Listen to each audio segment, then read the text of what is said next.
get going here. My name is Dennis Bishop, and we're going to do landscaping with native trees. My company is Going Native Landscape, and we're in the Chattanooga region. I want to take a step back a little bit in time to when I spent a few years in Baltimore, Maryland, and I did see people coming in that somebody is here from Baltimore. But first, I want to let you know I am not a biologist. I'm not a naturalist. I've made a living primarily as a landscape gardener and a horticulturist and a landscape designer, though I do have a background in the biological sciences. I spent 3 years working with the Extension Service in Baltimore, Maryland. I was the coordinator of the Master Gardener program. And one of the first people I met there, and the person who became my very best friend, was a guy named Larry Close. And Larry was known throughout the city for his work with community gardens. There's a movie called Liberty Heights. It's a Barry Levinson film. He's a Baltimore guy. And this is a photo of a promotional photo from that film. And this guy on the right looks just like Larry might have looked many years ago. And Larry called me one morning.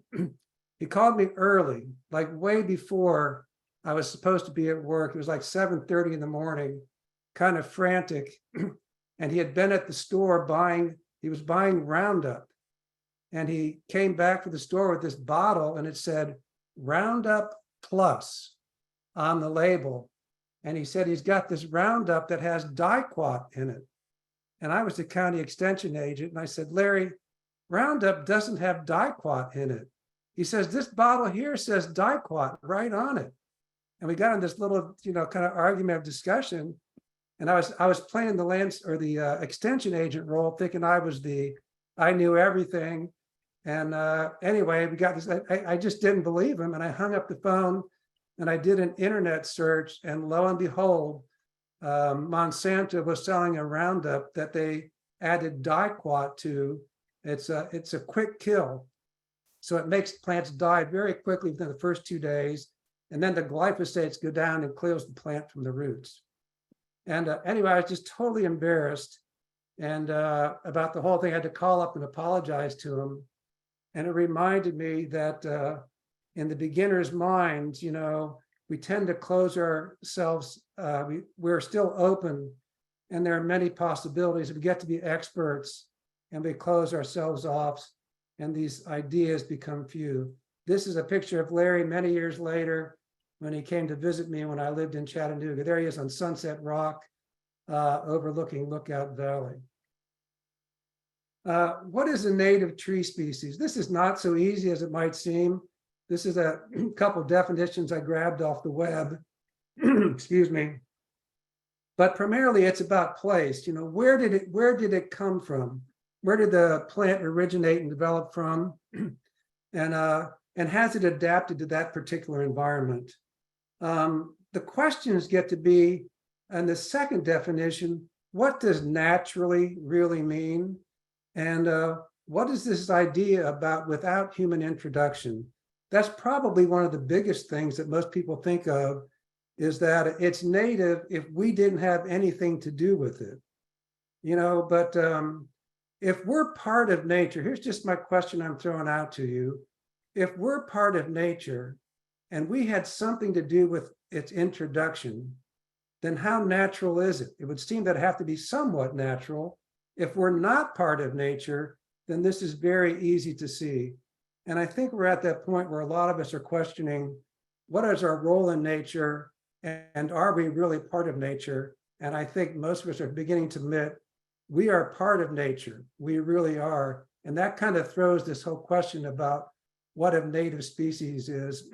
At least that part of it, what our role in it is part of it. But native to where? And this is a question we all have to grapple with. How specific?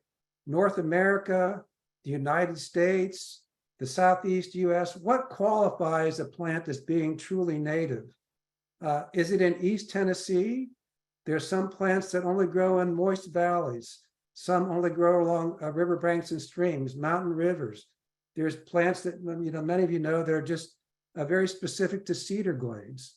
So I'm just saying that this answer isn't quite as clear as we would think. And all of these things come into question when we ask what is a native plant or a native tree.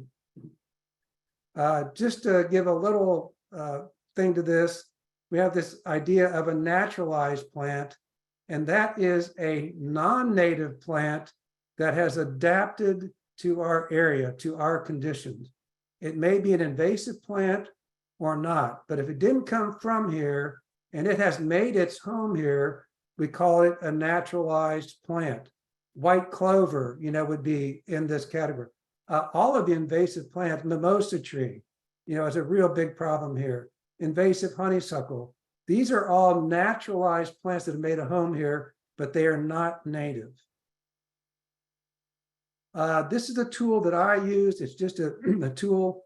Probably a lot of you know this. There may be better ones out there, but this is one that I use to determine how close, how specific of a native plant, if I'm choosing to use in a design, I'll go here to do, just as a first tool to look, is it from around here? And if you go to BONAP, the Biota of North America, and you can either click on this top left box, Taxonomic Data Center, or go slightly to the left and click on Genera, and it will take you, lead you through to find specific plants. In this case, I clicked on the box, and you can click on the family, the genera, or the species. And in this case, I click on species, and I type in the name of the plant, and it will bring up a county level map. And in this case, this is loblolly pine, Pinus tata. And there's a key over here that the dark green means it's native to the state. The light bright green means it's native to a specific county in the state. I won't go into the others. The yellow means it's rare but present. I won't go into the others, it gets too complicated. I specifically used Pinus tata, loblolly pine here, because it shows that it is not native to Walker County. And I live in Walker County, Georgia, just about 8 miles from the Chattanooga, Tennessee border. And there are loblolly pines growing all over my property. I have 2.5 acres here. There are mother tree size loblolly pines on my property. I can guarantee you it is here. Why it's not considered native here by BONAP, I can't tell you. I'm just saying to you that this is a tool to use that is helpful. Why to plant native trees? I'm going to approach this from this idea of biomes or ecoregions. And I've been using this idea for probably 25 years, even before I was, my business was really native plants. But these biomes are biological, geographical areas of the world in which ecosystems of specific plants predominate. And the key here is that these maps, as I understood them originally, were focused around plants, but there's other factors that go into drawing these maps up. And that these biomes are closely linked to climate and soil types. So here's the one map I've been using for many years. This is a world map, and as you can see, we're in the southeast United States over here, but the entire eastern United States, north to south, and even up into parts of the Midwest, is temperate deciduous forest, as opposed to, if you go out to the west, the green area is temperate grasslands, and you go a little further west, that golden orange area, that is an arid grassland, and then into mountains. If you go north, you go into coniferous forest up into Canada. So this is these are biomes of the world. There's all different kinds of maps. You can look these up on the web. Some of them get very, very specific, and they divide Tennessee into multiple regions, 5 or 6 regions. Here we have a map that divides that eastern US into 3 different forests. And there's the northern forest, the southern forest, and the central hardwood forest.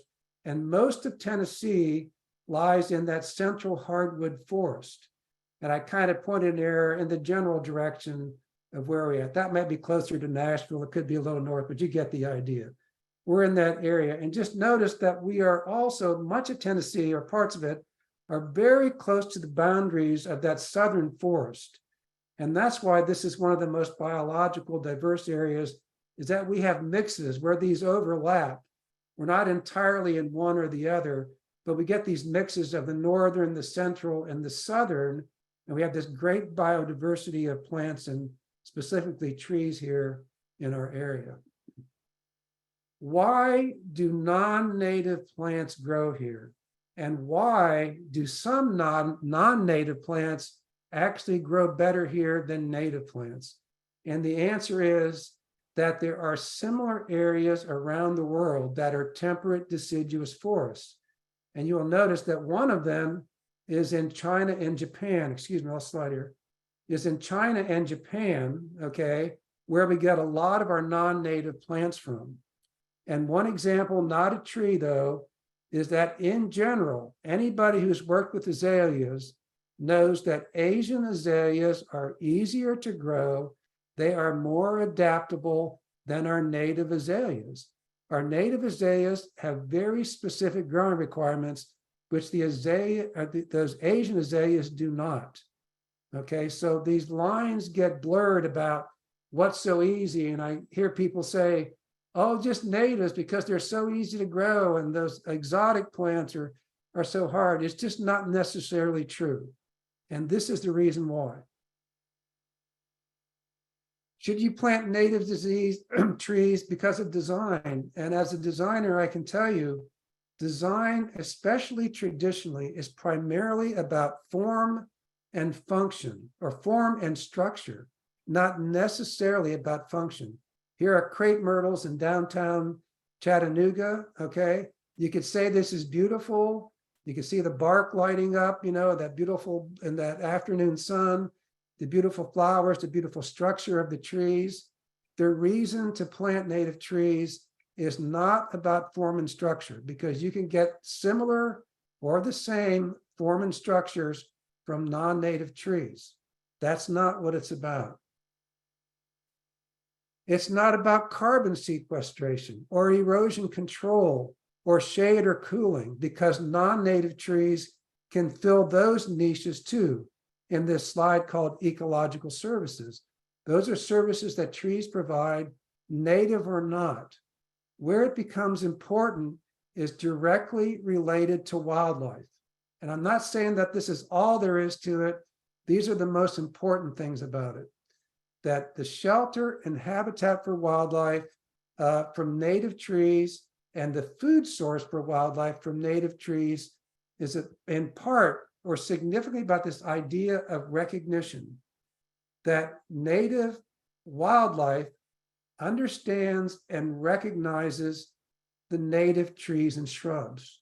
They recognize the fruits as a good source of food.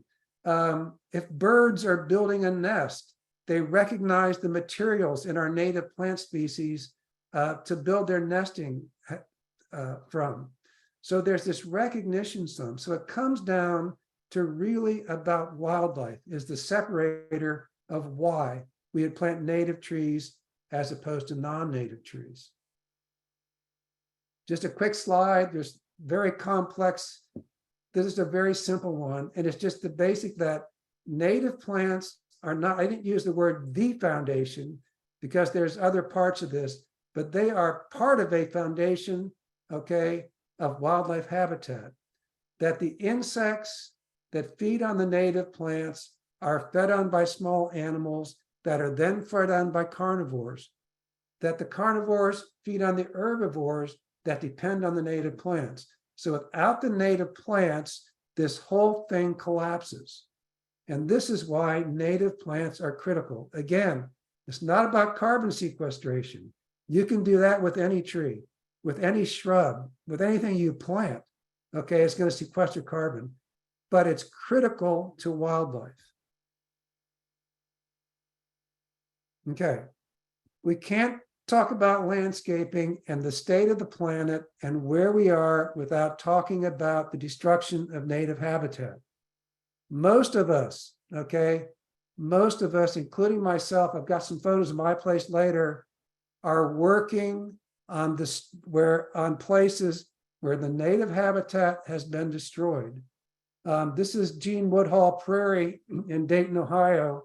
My parents didn't build a house on this prairie, but they built a house on the edge of a very similar place like this in Dayton, Ohio, back in the 1960s. And I grew up here.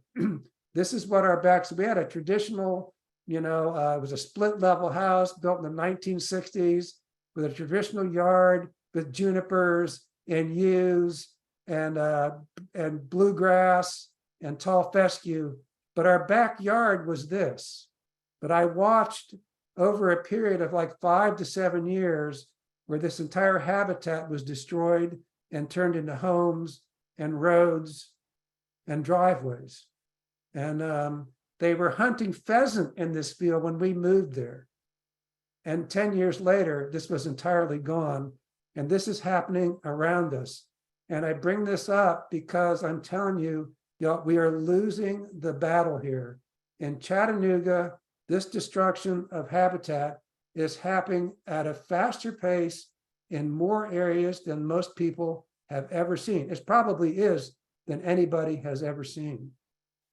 This is in Fredericksburg, Virginia. When I was working there, this is in 1999. I was working for the Extension Service there as well. And I watched this happen right across the street from the Extension office. And in came here, the following year was a gas station, and I forget what else, a gas station and a CVS pharmacy. And the question is, after this habitat is destroyed, how about our native plants? After we destroyed the habitat that they've grown up in, now what? How does this change things? Well, it changes everything, because after they took all the trees down, they came in and they scraped off all the topsoil. So now everything is gone and we're starting from scrap. Here's a little story from a client I worked with. This is out in the Ooltewah area here in Chattanooga. The property I'm working on is where the red star is. This is kind of a picture from across the street. This is what the neighborhood looks like. And as you can see, Bermuda grass, as much as you want, you can plant it. There's nothing and anything about you can have all Bermuda grass that you want. But the builder of these houses sells these as the house, and then you buy a landscaping package that comes with the house. And you can have 1 tree and 5 shrubs, or 3 trees and 15 shrubs. They offer you a package. And this person here wanted to do native plants. They bought the minimum package. And this is the beginning. And what she wanted was, she wanted a butterfly pollinator garden about where that red star is. This is what we started with. She had already planted a few native plants and she bordered with some rocks at the bottom. We had to do a design and a plant list and submit it to the Homeowners Association to get permission. And we called it not a wildflower garden, we called it a butterfly garden, and we got it through the Homeowners Association. And we planted it. This was all planted with plugs, and it's a year later, okay? And as you go up the hill, we went up the hill and around the corner and back to the back, and we have switchgrass and black-eyed Susans and mountain mint and butterfly weed, and we filled it up with native plants. And one of the nice things about this place is they had a immature but natural woodland in the back. So we planted this, we put the rock border, we ran out of rock, and she asked me if I could find some rock and bring it out and finish it out. And we came back 6 weeks later to put in the rock border.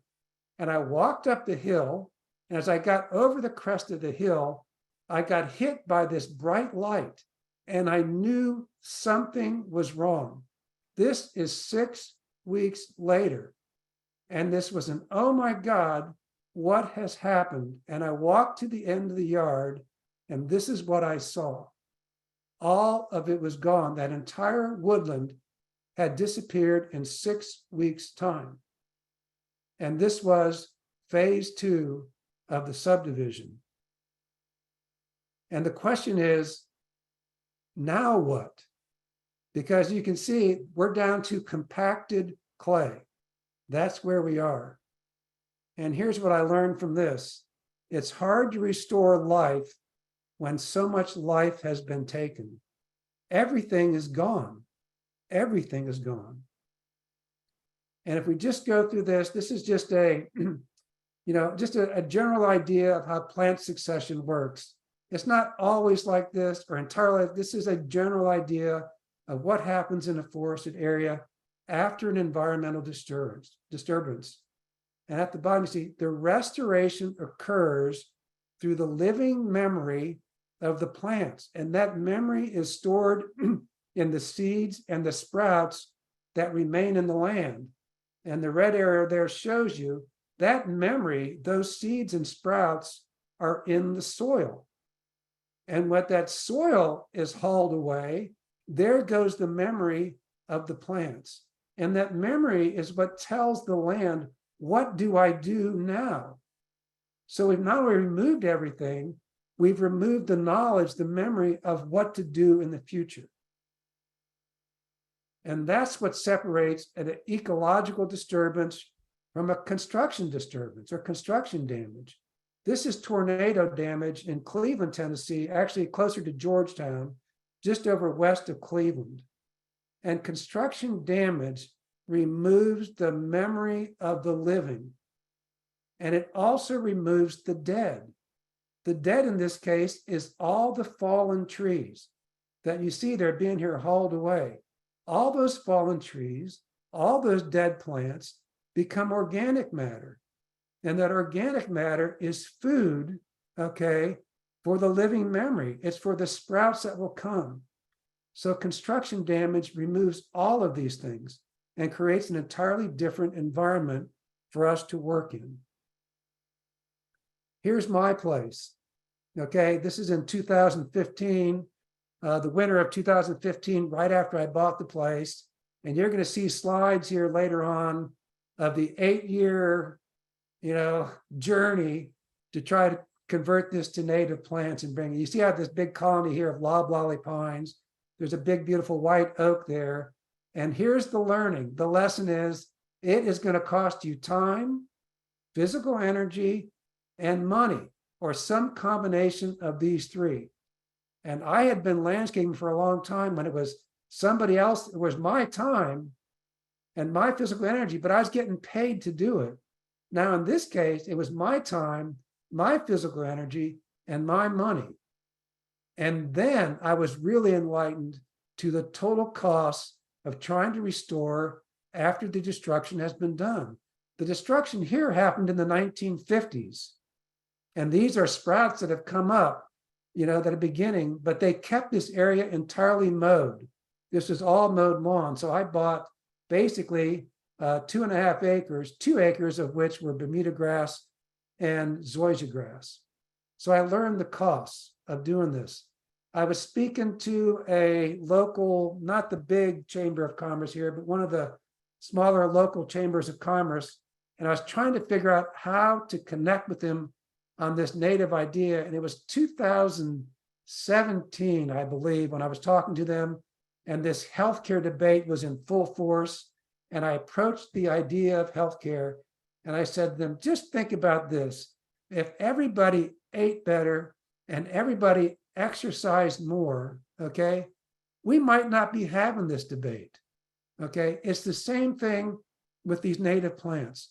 If we would just start off right, start with the native plants, start by not destroying these habitat, we'd be so much better off, okay? So this is where our problem, it starts with the destruction of habitat, and then we're left with this monstrous job to do. The costs of planting big. This is something that I've just the last few years have just had to try to come to grips with, okay? The cost of planting just one tree now, a bald and burlap tree that comes from the nursery, and this is a job we did up on Lookout Mountain. Okay, we planted 30 trees there. It's a little community park. We planted a ton of perennials there, but the cost of this project was absolutely through the roof. Okay, they had the money to do this. Was funded through a foundation that they had the money to do this, but the cost of this gets out of hand for most people. It does. Here's a picture of the park. In the end, it turned out beautifully. It had some nice existing trees. We planted 30 new trees, perennials. We brought in a walkway. It turned out beautifully. But the costs of this, we have to think about these costs. Here's something that's just, this is brand new. This came this year. You've probably seen it in the news. 50% of Americans cannot afford a $1,000 emergency expense. And you dig a little deeper, 68% of adults don't know if they have enough to cover their living expenses for 1 month if they lose their job. And the question is, what does this mean to us? If our idea is to restore habitat, what's the meaning of this? And the meaning is it puts it out of the reach of almost everybody. It's landscaping for the few, these bald and burlap trees. That's just the fact of it. And I have made a living planting bald and burlap trees for 40 years. Then there's the environmental cost of planting big. These trees came from a field. And we know, I think you all know, just question, how many times can you dig trees from a field, removing the topsoil, removing those layers over and over and over again before that field is depleted? That's number one. And number two is all the diesel fuel that is burned to plant this tree, dig this tree with a spade, haul it to a trailer, haul it out of the field, set it off at the nursery, load it on a trailer again, all with diesel equipment, haul it to a job site with a diesel truck, and then unload it again with a diesel small loader, as this one is. All of that adds up to an environmental cost. And we all know this too, that up to 90% of the roots of a tree are cut when a bald and burlap tree is dug, including almost all of the fine feeder roots. I worked on this job. This is in Cleveland, Tennessee. I spent almost 7 years working on this job. And we had transplanted some large crepe myrtles that the couple had out in the front. They wanted it moved to the back. This is a 200-acre property, by the way. And we were working on about 15 acres or so where we're doing all the work at. But 9 months after this, we had this staked up. And late in the summer, we were working out there, and I said, let's take the stakes out. We took them out, and 9 months later, that crepe myrtle blew over, and I got a photo of the burlap and the roots coming out. Do you see how small those fine feeder roots coming out? That's all the rooting that had occurred in 9 months. The transplanting of these big trees sets them back in time, and they're very slow to regrow. Here's research on spruce trees. On the left, a 3-inch caliper spruce tree is the red circle. On the right, a 1-inch caliper spruce tree planted at the same time, and 5 years later, you can see that small tree has outgrown the large one. Now, I'm going to admit that this is not going to be true for all trees. It's species specific. I have watched trees like red maples is one example that tend to respond well to digging in bald and burlap trees, but not all do. And I can assure you that smaller is better. Smaller trees always, I think it's universally, transplant better. This I got just this week from a friend of mine here. And this is just astounding. This came out from the USDA, and the prediction is that by 2070, our forests themselves, not all of the country, but the forests themselves could be emitting up to 100 million metric tons of carbon a year as their emissions decay from decaying trees. And the suggestion is we'll be emitting more from our forests than we're capturing. Okay, this is a huge problem, and it's just 50 years away. So we need to come up with a way, okay, an efficient and ecological way, an economical way, and a sound way to plant native trees for wildlife. And here's the ideas I've come up with. Some of these I know are true. Others I'm just trying to suggest and come up with ideas for how we can move forward. Number one, plant small trees. Number two, plant adaptable species. When we are planting on these disturbed sites, adaptable species are key to success. And I've got a couple slides about this coming up. Plant locally sourced trees. And the closer these trees come from your home or your job or your work, the better. Number four, gather trees from emergent edges. And this is just a proposal I'm throwing out there to try to get the ball rolling. And number five, distribute trees in a native plant sharing network. And this is another idea I'm trying to get the ball rolling on. This is landscaping not for the few. This is landscaping as restoration work. And we need restoration work. Smaller is better. This is a little seedling of green ash that I pulled out of the front foundation bed in my front yard. And I've never seen anything like it. I've never pulled anything out that came out so cleanly. The top of the green ash seedling was 8 inches, and the root, and when I stretched it out, I had to tape it down to get it stretched out. It was 29 inches long. You don't get this from a container tree, and you don't get this from a balled and burlap tree. You only get this from a seedling tree. And this is how trees are supposed to grow. And I'm suggesting to you that small seedling trees emerging from local habitat universally grow better than container-grown nursery trees. Here is just some photos from my place. This is when I bought it in the winter of 2015, dead smack in the middle. This is my dog Jambo's area, by the way. I put the fence up for him when I moved there. Right dead in the middle of the backyard there, there was a Japanese cleara. It's a evergreen shrub. It was about 10 to 12 feet tall. And that next spring, 2016, it was still there. And I saw some bright green sprouts coming up through the foliage. And I went out and looked at it. It was a willow oak. And so what I did was I cut down the Japanese cleara and made the space for the willow oak. And 8 years later, this is what it looks like.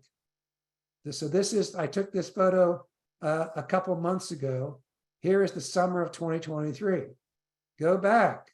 And what I'm telling you is you can plant small and a lot can happen in a short period of time, especially when you use these locally grown native trees. This is, for a reference point, if I get the pointer here, sorry. That the bottom of those branches at the bottom there is about 6 feet. That tree is over 20 feet tall, and it came from a little seedling in 8 years. Here's a river birch that I bought at Tractor Supply. I was going there to buy something else, and I was going out the door on the way home, and there was this little teeny tree in a container about 3 or 4 feet tall. The leaves were all cupped and curled. The edges were blackened. It looked sick. It was $14.99. So I brought it and I planted it and I watered it. And this is in some pretty poor clay soil. And 8 years later, it's between 20 and 25 feet tall. That's that same tree. This is 8 years.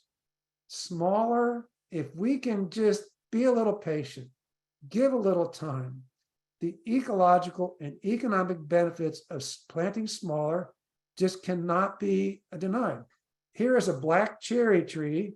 It's probably a 6 or 7 inch caliper tree now. That tree was planted 7 years ago. It sprouted up out of a container plant that I had sitting out by the shed, and the shrub that I was going to plant for a client had died in there, and out sprouted a shoot of a black cherry, just a little seedling, and this is 8 years later. Here's my back side yard opposite the dogs run, and this is right after I moved in. I was also doing, as you can see, a complete renovation of the house. This is the winter of 2015. There are 3 very tiny, there's one right there, very tiny pin oaks that I planted. I picked these up at Home Depot at the closeout sale. They're getting ready for Christmas. And they were the size of my thumb, perhaps that big. And 8 years later, here are those pin oaks and everything else I planted in there, all native plants, everything here that's been planted. This can happen, and it doesn't take that long. This is very doable, and it just makes sense. This is my goal for this talk today, is to convince you that this can work. And then the last slide here, I took this photo this morning, plant in colonies. You know, plants love company. We have this idea of this specimen tree idea, and there's no doubting that a specimen tree in the right place, you know, has something magical about it. But if we plant small, we can plant in groups of 3 or 5 and still save a ton of money, okay? Here are persimmon trees that grew from root sprouts in my backyard. I now have 16 persimmon trees. These are all about 3-inch calipers. These just, a root sprout came up, and all I did was not mow it. So I just saw it come up. I didn't mow there. I started string trimming around them, and there I've got 16 persimmon trees. Okay, the second thing, plant small is one. Number 2, plant adaptable trees. And this is just about, we live in an unnatural world, okay? Almost all of us are trying to grow or plant in disturbed environments. A lot of times where the topsoil's been removed, we need to plant adaptable trees. That doesn't mean you can't have a few things you want to try, but in general, plant these adaptable tree species. One of them is willow oak. It turns out to be, as far as I know, and I'm not an expert on urban street tree planting, but I do know this. I know what downtown Chattanooga looks like, and some of the best trees we have downtown are these willow oaks. They're adaptable. They're easy to grow. Okay, so these, we need to focus on these adaptable trees, and then as the landscape starts to restore itself, as the soil restores, and we get back to more natural habitat, we can start planting the more finicky trees. Here are river birch at Finley Stadium, and this is right on the edge of downtown Chattanooga.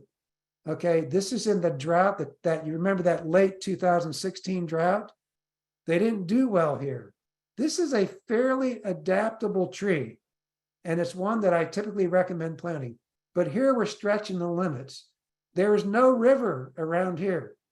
We're really stretching the limits here. So adaptable, yeah, but not this adaptable. I think you get the point here. Here I just picked out, this is going back to these Bonap range maps, okay? This shows, this is the range. Where does American plum grow? Where does Allegheny plum grow? Where does Mexican plum grow? And as you can see, Allegheny plum on the bottom left, the yellow means rare but present. Bright green means present in the county, okay? So which one do you want to plant? Well, you can easily see that American plum is the most adaptable of these species, probably. But I can tell you, Mexican plum is also very adaptable, and it will absolutely grow here. And the reason it's called Mexican plum is because it grows in Mexico. So it is native to Mexico, and it grows all the way up into northern Iowa and northern Illinois. Okay, so pick these adaptable plants. That's the lesson. And here's another lesson about these maps being just a tool. Okay, You got to do a little more than just look here, but this is a big help. This shows the range of mountain laurel, Kalmia latifolia. And you would think, oh, this grows all over the eastern US. And it does. But you remember that original slide, I said eastern to where? And at the bottom, I said eastern to a cedar glade, eastern to a mountain ridge, eastern to a specific area.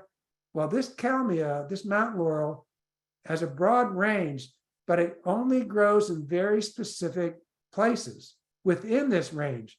It is one of the hardest native shrubs we have to grow. I do not plant it.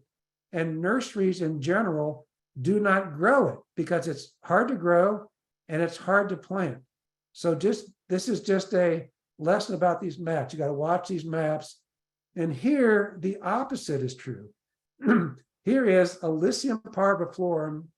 Sorry, I don't have trees here. These are the best examples of native plants here. This is the yellow anise shrub. And I have been planting this on jobs all over Chattanooga, from the mountains to the valleys, okay? It doesn't like hot sun, but part shade or full shade, this is growing a lot of places. But the map only shows it to be only rarely occurring in South Carolina and Florida. That's the yellow. The orange means something even more rare. Okay, so the map just tells part of the story. This is a very nice shrub, evergreen, fragrant, very easy to grow. So again, the maps are a tool. All right, so third is plant locally sourced tree. And when I say locally, I mean the more local, the better. They're adapted to our local soils, to temperatures, all the weather, the temperatures, the rainfall, the humidity, the winds in your particular area, and they are recognized by local wildlife. So the closer to your home that these plants come from, the better. And I'm going to move along here. I see we're coming short on time. Okay, so the better. And then the last two concepts, this idea of emergent edges. Here we have this mixture. Here is forested area. This is Johns Mountain in North Georgia, looking to the east. And here we have human habitat surrounded by native habitat.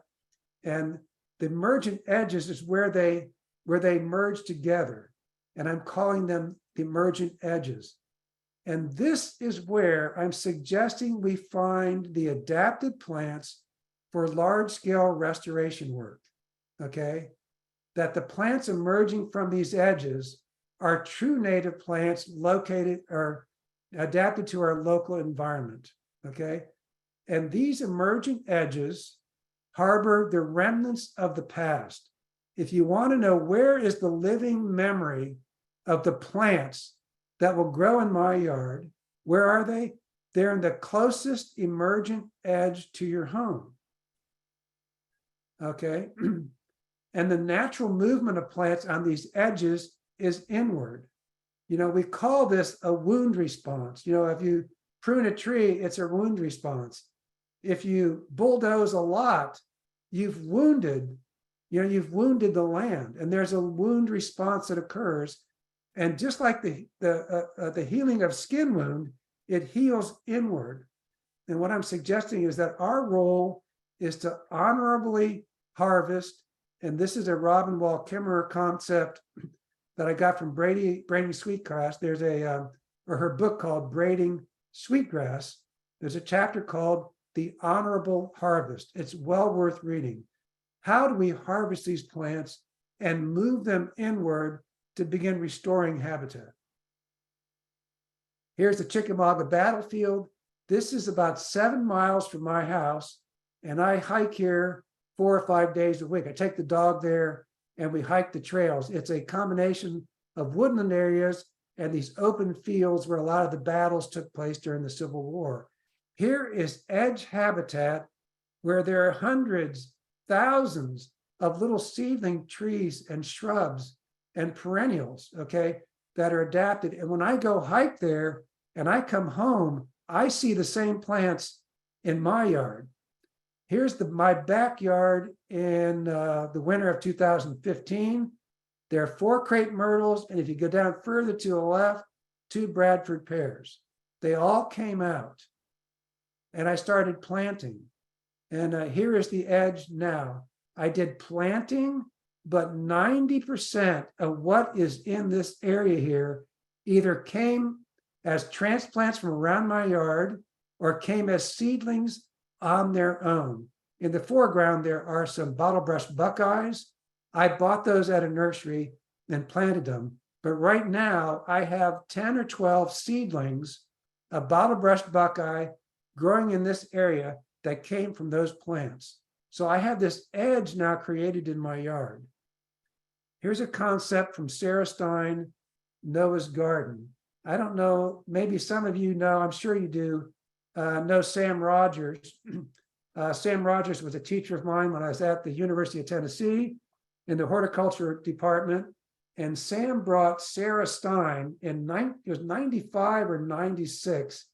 He brought Sarah Stein to speak at the University of Tennessee about her book was published called Noah's Garden.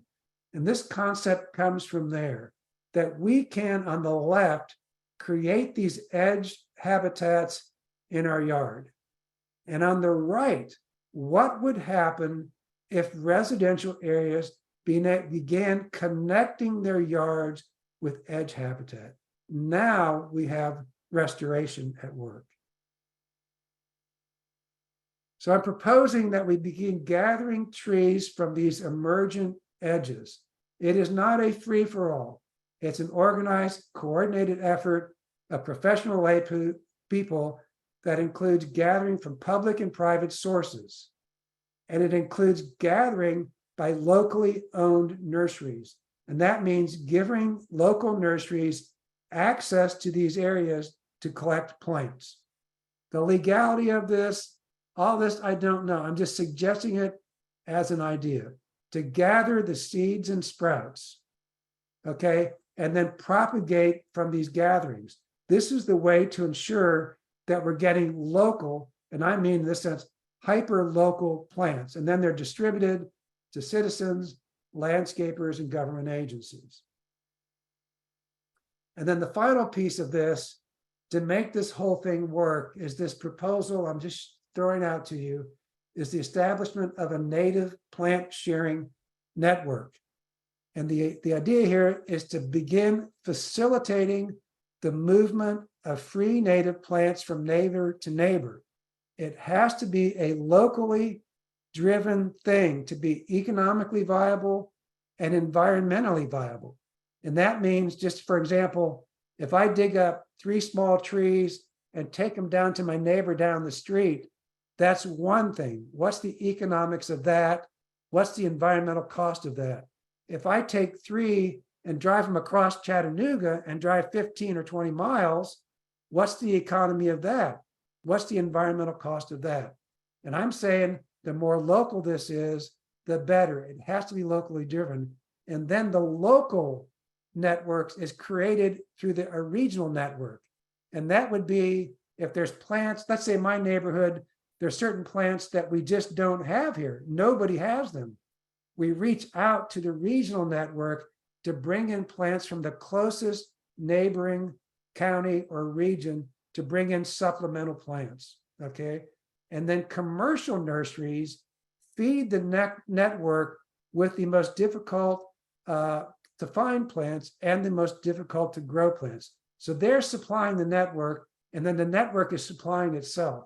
And the idea is to get this momentum going where plants are moving at a scale. We've got to scale this up. We have just got to scale this up. And it is not going to happen with the existing paradigm. I mean, the existing way things are working, you see what's happening. It's just not a viable way to restore the habitat that we need to. So we had a meeting here, last 2 slides here. We had a meeting here in early April about a local native plant sharing network. We had about 30 people there. And it was in early April. All the plant people were there. It was like we snuck in this meeting and then everybody ran out the door to get back to work. I mean, it's the busiest time, and people, it's just frantic in the nursery and landscape business. So we have not have a follow-up meeting, but I'm looking to do that. But I want to tell you this. When I walked out the door of that meeting, okay, there was all this energy in the room. And I walked out that door of that meeting and I realized the world is against the plant sharing network. Passing out free plants is not the way the world works. We are being driven by a international, huge, large-scale economy that doesn't sync with this kinds of ideas. So we have work to do. If any of you are interested in following up with me, I'm looking for 5 to 10 people to work to flush this idea. You can reach me at my website at www.going-native.net. And 2 more slides. This is my brother and me at Cloudland Canyon. It's late February, early March. And I was talking to him about this idea of the native plant sharing network. We had a fire going in the back. We had a little pit, fire going. We're talking about the network. And he's a landscaper too. He's not a native plant guy, but he's a landscaper. And everything I said, he said, it won't work. This won't work. That won't work. And I was depressed by the end that he talked it down. And I said, what is this? And I realized he seriously and honestly believes people will not do this until after we have a major collapse. Until there's an economic or environmental collapse, people will not do this. They won't do it out of conscience. People will not. That's his view of the world. That's how he sees the world. The collapse comes first. And when things have fallen apart, people will say, oh my God, I'm going to go down to Dennis's house and get some plants. That's what we're going to do. And I said to him, Craig, what if I told you, yeah, okay, let's say things are going to collapse. And there's a lot of people who believe that, they do. What if we say they're going to collapse? What I want to do then, I want to get this thing started. So at least we have the tiniest of foundations in place. So when that happens, we're ready to go. And he said, yeah, I can buy into that. That's when he finally bought into it. And here's my last slide. I'm bringing Larry back again to brighten up the show. In the beginner's mind, the possibilities are many. And in the expert's minds, they are few. And that's it, y'all. Thank you.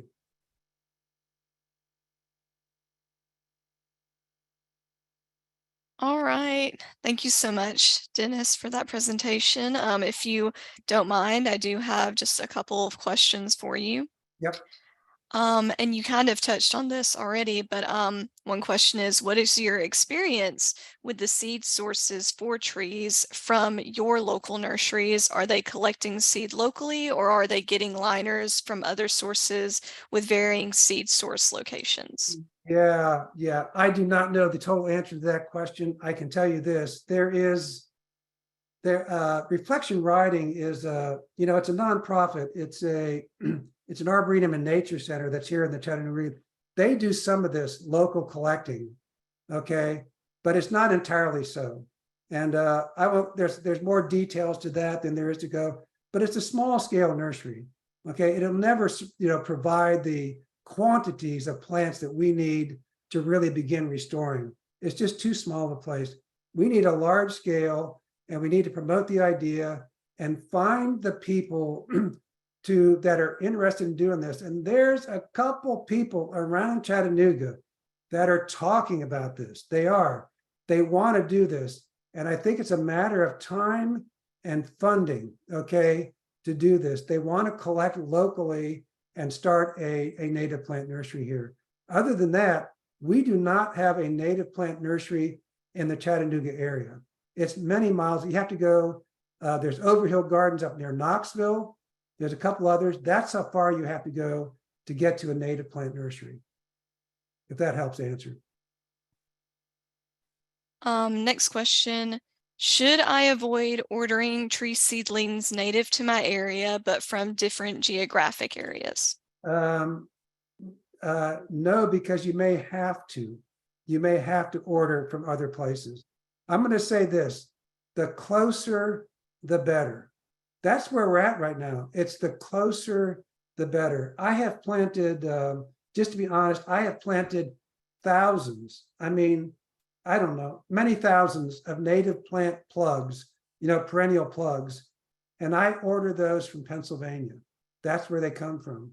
If I want container plants, I can go get 5 or 10 container plants if I go drive to Knoxville. And there's a couple of bigger nurseries that have some native plants. But if I need quantities of anything of native perennials, I have to order them from North Creek in Pennsylvania. That is the closest source. And again, I think that is changing, but it's not changed yet. So the closer, the better. That's my answer. Okay. And how would you suggest I encourage my local government to consider native plants in natural areas in their development decisions? We talked about when we had the meeting about the native plant sharing network. Actually, Chattanooga is making a move in this direction. A big piece of it is that there's been some change in leadership in Chattanooga that has made them open to the idea. This is a hounding, relentless hounding. And I'll be honest, I am not very good at this. There are people much better at this than I am, but this is a relentless hounding, and it's a change in leadership. And we talked about this at the Native Plant Sharing Network meeting in here. We had it here in Chattanooga. And this is a momentum thing, that it's a movement. And I encourage you to participate in the movement. It's one person at a time, convincing one person at a time. And it may start with your neighbors. And it's one at a time, joining organizations to promote plants. But it's a battle. It's a real battle. And it's like I said before, people don't do this out of conscience. We do so few things out of conscience. We do things because we have to. And that's not a very good answer, but that's all I can give you right now. Sorry. Another question. Transferring emergent trees would include moving some soil, correct? How would you alleviate the concern of healthy soils free from pests like nematodes or the dreaded invasive hammerhead worm? Yeah. That's been asked of me multiple times, and people have suggested to me that the state government's going to have to get involved, and that anybody who in fact, I was told through a couple sources that there is a suggestion out that any plant transferred in any way, and they listed the way, that's bartered, exchanged, sold in any way that you could suggest exchanging a plant with anybody, would need to have an inspection from the state nursery inspector. And my answer to that is it's absolutely undoable. There is no way to do this on a large scale if that's what has to happen. This is why I suggest it has to be a locally driven thing. The plants need to come from people that you know, from places that you know, and there's going to be an exchange here. There's going to be a loss of certainty. There's going to be a little bit of loss of vulnerability for sure if we do this. But I think the potential to change here is too great to not take that risk. That's my answer. And if you know your neighbors, and that's what I'm saying, know your neighbors, know the land where they're coming from. That's the way to transfer these plants. It is. And I think the vulnerability that we expose ourselves to by bringing in plants from the West Coast, bringing in plants, from Texas and Florida, that's an exposure as well. And I would rather take the risk of getting plants from my neighbor that I know than I would of getting plants from Oregon or Washington. Okay, and it looks like we have a few more, just a few more. Are there any examples of enlightened developers and HOAs working together in the interests of the environment and public health and maybe good business? At this point, I've heard talk of that, but I do not know of anybody in Chattanooga. But just a short story, I went to look at a site. This is back, in fact, it was back in April. It was the morning that we met for the Native Plant Sharing Network. And I went there to greet, it was up on Lookout Mountain to look at a job. And I was meeting with the homeowners. The builder was also there.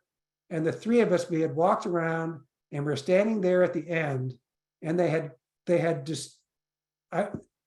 cut down a lot of trees to make room for this house. And we were standing there, and the homeowner said, "We feel really bad about all the trees we have cut down." And I said, "You should feel bad about all the trees you have cut down." And the builder said, "I feel really bad about all the trees we have cut down.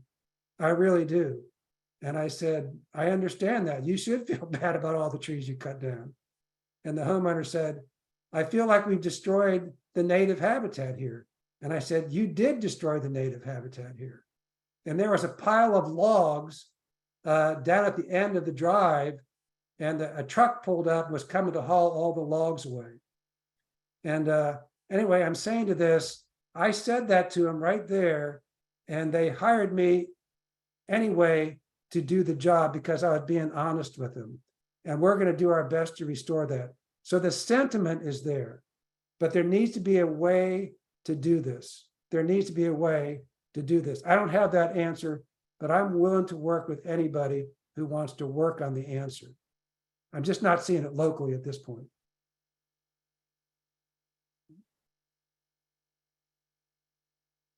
All right. And let me see. Todd Prager, I'm sorry if I'm mispronouncing your last name. It looks like he has his hand raised, but he has not entered a question into the chat. So Todd, I'm going to unmute you so that you can ask your question.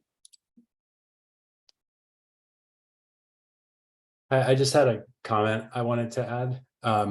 I work on local tree codes for my work, and kind of one solution I found is developers, when they cut down trees, have to replant usually new trees to replace them, or cities require trees to be planted for landscaping purposes. But codes I've worked on, I've allowed those kind of remnant trees or emergent trees to count for those. So it's just an idea to developers really like to take advantage, because it's free replacement trees instead of buying trees from a nursery, using native trees, seedlings that might be growing naturally on a project. So I just want to mention that as an idea, Okay. for people.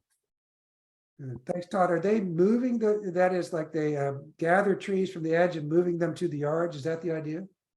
Actually, just instead of clearing out the trees, just cultivating those trees. So not, instead of clearing this, just using those existing trees. Yeah. Easements. There's the I guess if we got just another minute here, there's the plant rescue teams that are working around the state in different places. There's one here locally, and I support that idea, but the idea of I'm just saying that I support the plant rescues. I support what what this client is going to do to try to restore. But you guys, we are losing, and we are losing big time. And when you see the work that we did at that yard I showed you, that little native plant, meadow garden that we planted, and then you would see what happened right behind them. You see all the acres of trees. We are losing, and we need to come up with some other ideas. The plant rescue squads and the little native plant sales, and I support every single one of them. I support every native plant. I support the native plant rescue. I support all of them. But these are ideas. They are not enough. They're not anywhere near enough. And that's why I'm going out on the reach here to start proposing some other ideas for us to do. And if we could get the Native Plant Sharing Network going, there's got to be something that's motivating and pulling, there needs to be a draw, something pulling plants in to communities. And I'm wondering if it could be created in a way that the network would be a draw that pulls plants in, that the net effect would be pulling plants in. Okay. And the other thing I would add is, and this is a Robin Wall Kimmerer idea, is that the movement needs to be plant-led. The plants are telling us what we need to do. All we need to do is follow their lead. They are seeding and spreading, and our job is to gather them up and move them across property lines, to move them across the road to our neighbors. They're there and they're growing. So we need to follow the lead of plants. And I'm suggesting that this, if it's going to work, has to be a plant-initiated movement. And we're going to follow the plants and work with them to make it happen. That's the idea. Okay, one final question or comment. George, you have your hand raised. I'm going to have you unmute, and I ask that you please keep it brief because we are going on 1:15 now. Hello? Yes. Yes, we can hear you. Yeah, so I just wanted to point out that out here in California, I guess maybe because we're agriculture state, but we do have, before plantings go in, our ag commissioners have people on site who go through the plants to prevent, moving of pests from site to site. So what you're kind of discussing there might be problematic out here in California.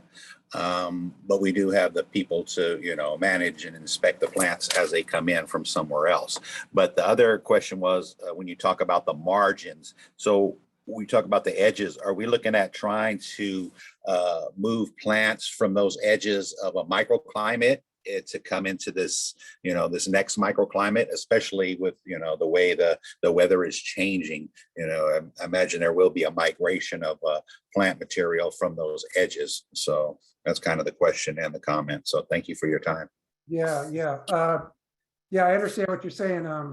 I'm going to push back for as long and hard as I can about getting plant inspectors involved in moving native plants from yard to yard.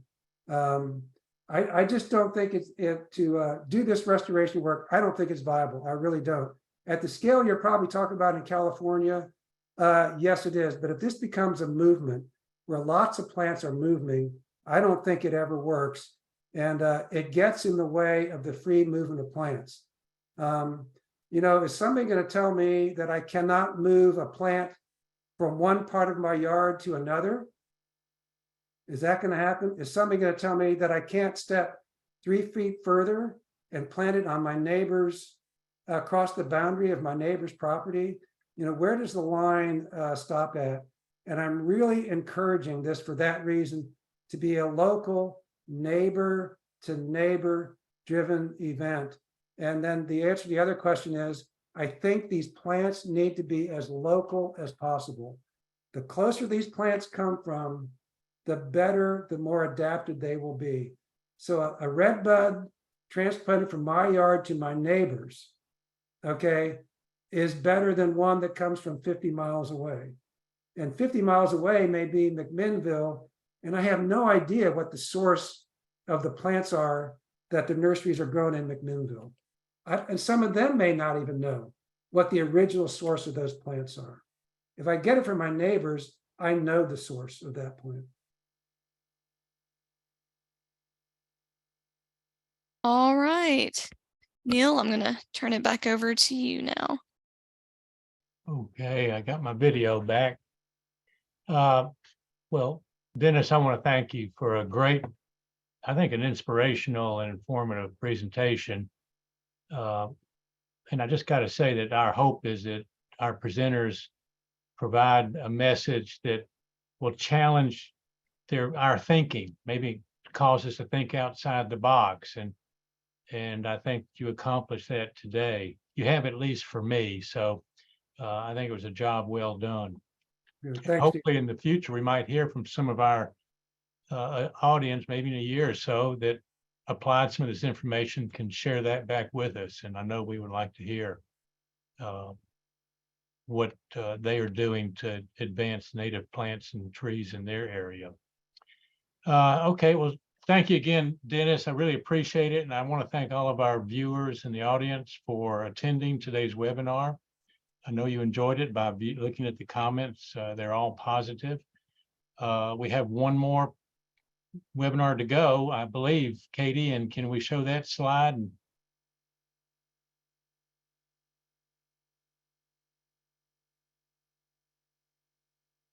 Yes, just bear with me a moment. Having some And technical Dennis, while we're difficulties. doing that, I noticed there was a couple of questions about contacting you, and you did share a website. And if you want to enter that in the chat room again, those of y'all that want to follow Yeah, I up could do with that. Dennis, and I know that there are a number of you that do, he's going to provide that link where you can get more information and follow up. Okay. Okay, there we go. Oh, all right. All right, there's Eric Keeler. He's our next and last presenter for this year. We're going to take a 2-month break for November and December before rebooting again next January. But we're ending with a great topic from a great guy, Eric, who's going to talk about the urban strike teams in Nashville, Davidson County governmental entity in Middle Tennessee. This is a coordinated effort in concert with other southern states and the U.S. Forest Service to provide arborists in an organized manner to go in areas that are affected by tornadoes and other natural disasters to help communities assess the tree damage and help them qualify for FEMA reimbursements.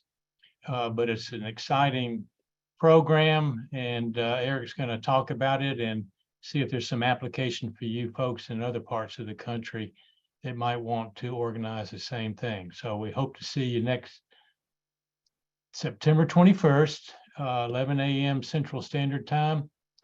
Be sure to register, and this does qualify for an ISA CEU. So once again, thanks for attending, and see you next time. And Dennis and Katie, y'all hang on just a few minutes longer, and we'll see y'all next month. Thanks, everyone.